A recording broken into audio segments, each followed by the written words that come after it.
Shalom saudara, perkenalkan yang belum kenal saya Otniel Prasetya. Pada kesempatan hari ini saya akan membawakan satu tema yang berjudul Jangan Bimbang. Terima kasih pada hari ini saudara masih berjumpa, masih ingin memiliki keinginan untuk bersama-sama kita belajar kembali. Untuk kita boleh lebih mengenal firman Tuhan, kita boleh lebih mengenal siapa itu Yesus kita. Pada hari ini, saya ingin membawa satu tema yang berjudul Jangan Bimbang. Seberapa banyak dari kita yang pada saat ini masih bimbang? Percaya atau tidak percaya, kita memiliki iman tetapi kita masih bimbang, saudara. Kita masih takut, kita masih ragu, kita nggak percaya sama Yesus. Padahal kita udah melangkah dengan iman, tetapi kita masih tetap goyah. Kenapa kita masih tetap goyah, saudara? Coba deh, saudara pernah nggak terpikir kita udah melakukan sesuatu, tapi kita bingung, kita bimbang. Pernah nggak sama keluarga atau sama teman dekat saudara yang ketika mereka mengajak makan es krim, sudah sampai tempat es krim, lalu dia bertanya, aduh, jadi nggak ya makan es krim? Padahal sudah sampai tempat makan es krim, tapi dia malah bingung, dia malah bimbang. Jadi nggak ya makan es krim? Dia malah nanya pada saudara, padahal dia ngajak. Kalau nggak makan, promonya sayang. Lagi ada promo ceritanya kan, saudara. Kalau makan, takut gendut, saudara. Jadi tuh aneh-aneh aja, ya kan? Hidup ini tuh udah ribet ditambah ribet, saudara. Pada kesempatan hari ini, saya ingin mengajak saudara jangan bimbang di dalam kitab Matius. Yuk kita buka sama-sama di dalam kitab Matius, saudara. Kitab Matius pasalnya yang ke-14. Itu kita lihat di ayatnya yang ke-22.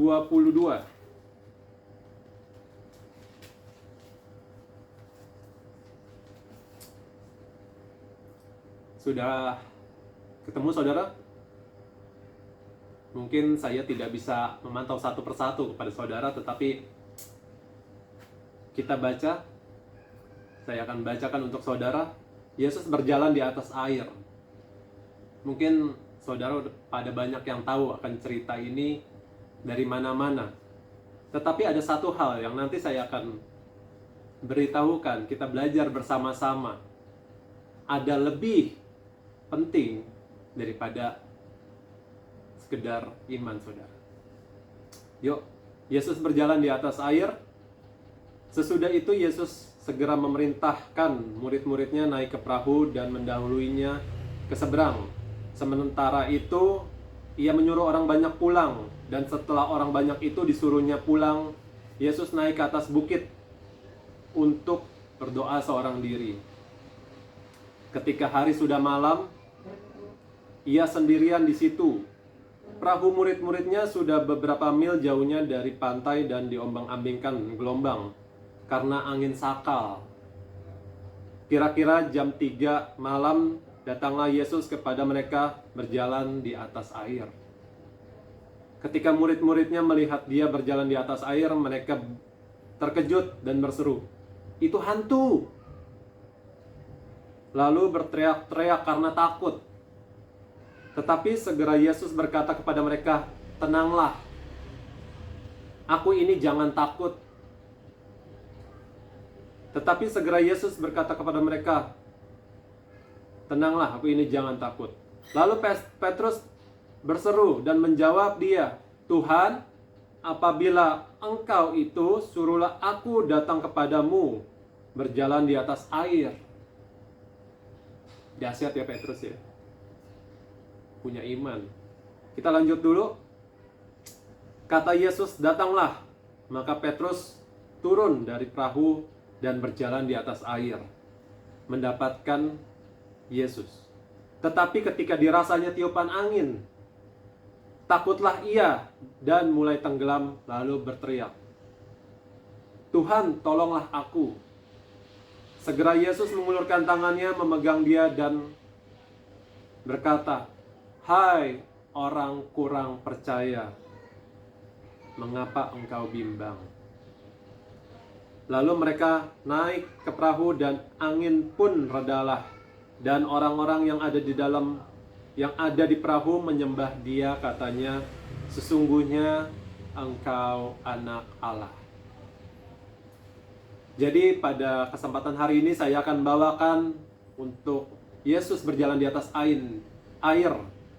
Saya merenungkan firman ini, saya mendapatkan 3 poin, saudara. Poin yang pertama, Yesus bertanggung jawab atas hidup kita. Kenapa saya katakan Yesus bertanggung jawab atas hidup kita, saudara? Ketika Yesus di dalam perikop yang sebelumnya, Yesus membuat mujizat, memberi makan pada 5.000 orang. Dan sudah itu Yesus segera merintahkan murid-muridnya naik ke perahu dan mendahulunya ke seberang. Murid-muridnya nurut, saudara. Murid-muridnya melakukan apa yang Yesus perintahkan. Tetapi ketika Yesus sedang berdoa, Yesus naik ke atas ke bukit seorang diri untuk dia berdoa. Dan murid-muridnya seolah-olah ditinggalkan sementara. Tetapi ketika saya renungkan, saudara,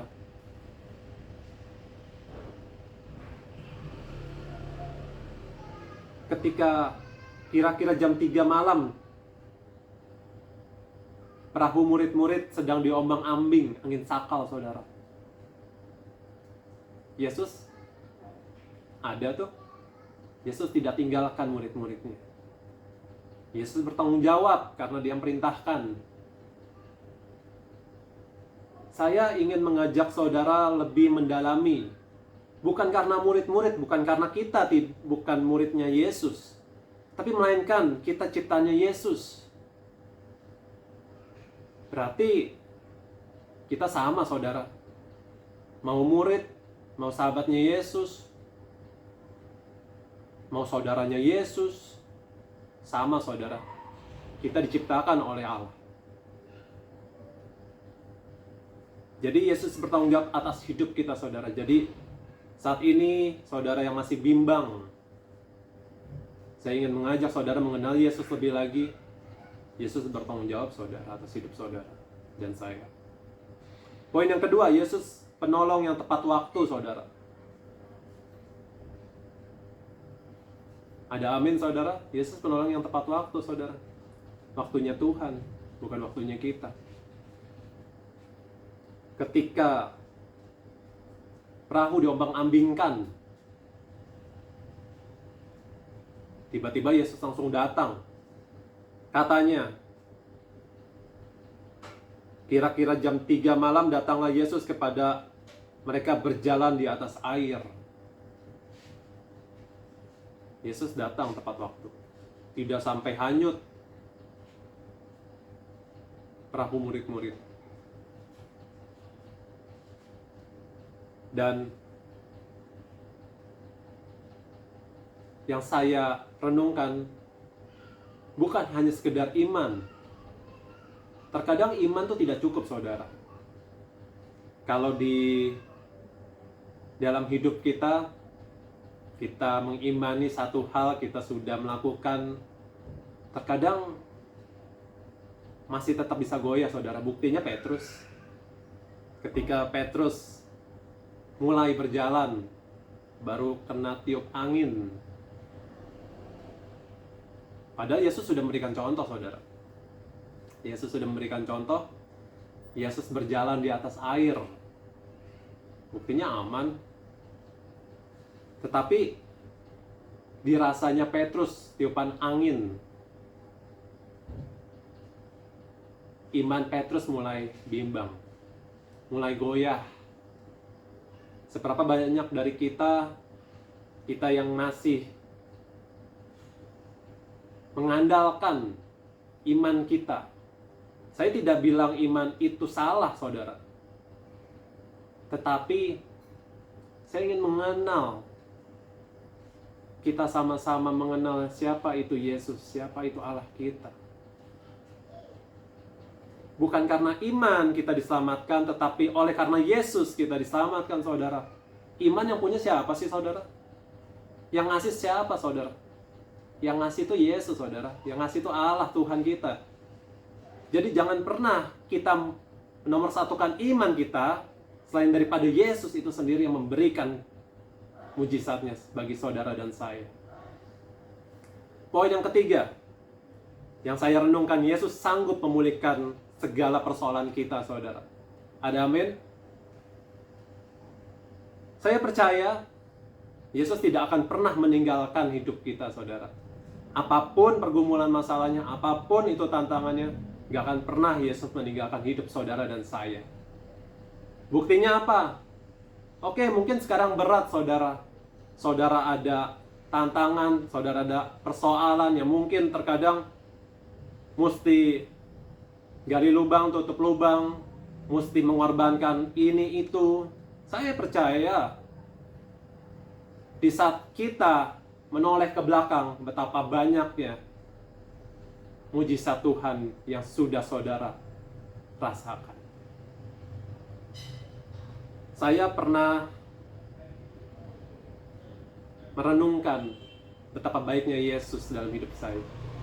Ketika persoalan itu datang, dulu mungkin dari setiap kita mungkin sama-sama kita pernah merasakan zamannya sekolah pas waktu ujian. Wah, gimana nih ujian? Duh, besok jawabannya apa ya? Tapi ujung-ujungnya kita lulus-lulus juga tuh sampai detik ini. Benar nggak sih, saudara?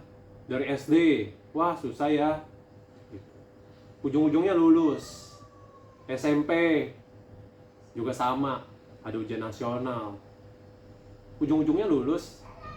SMA sama juga. Kuliah, kerja dari perusahaan yang pertama, perusahaan yang kedua, perusahaan yang ketiga, sampai detik ini.